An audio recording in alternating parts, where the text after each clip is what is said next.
V3 et c'est chaud.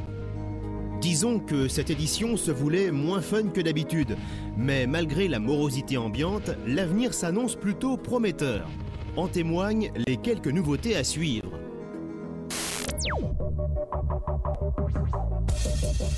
On commence avec Ford qui dévoilait sa nouvelle Mustang. Un petit lifting très réussi et surtout deux nouveaux moteurs. Un V6 de 305 chevaux, mais aussi un V8 5 litres qui affiche désormais 412 chevaux. Comptez 20 000 $ pour l'entrée de gamme à consommer sur place, car l'importation dans un pays ouvert comme le nôtre, c'est du suicide.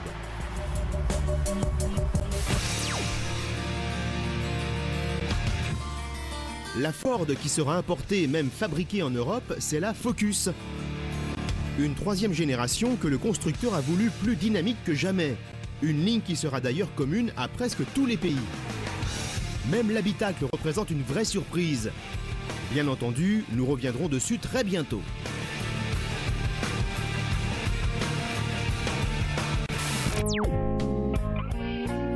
Chez General Motors, Buick présente la Regal GS.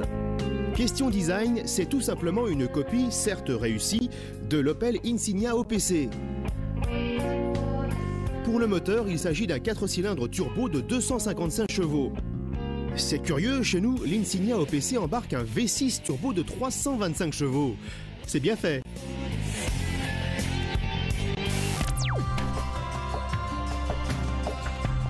La marque GMC, habituellement portée sur les gros utilitaires, genre pick-up, se met à penser aux familles avec le Granite Concept. Même si le style reste massif, l'habitacle mélange luxe et finesse. Enfin, pour le moteur, pas question de gros V8, mais plutôt un petit 1,4 litre turbo de 138 chevaux. Comme quoi, tout peut arriver.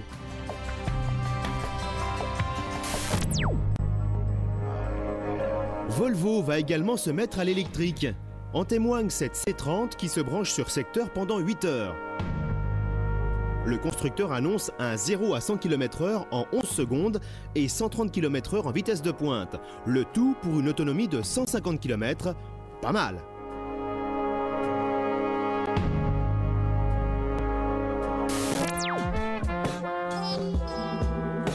Imaginez une Volkswagen Jetta, mais en format coupé.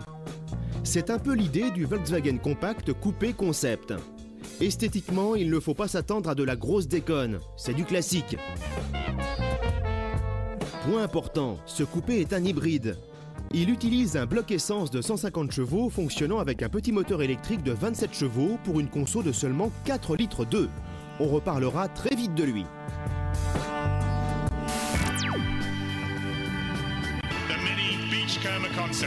Enfin, Mini fait revivre la mythique Minimoc des années 60.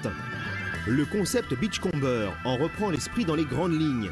Pas de porte, pas de toit, une architecture surélevée façon SUV et une bouille très originale, ça pourrait marcher.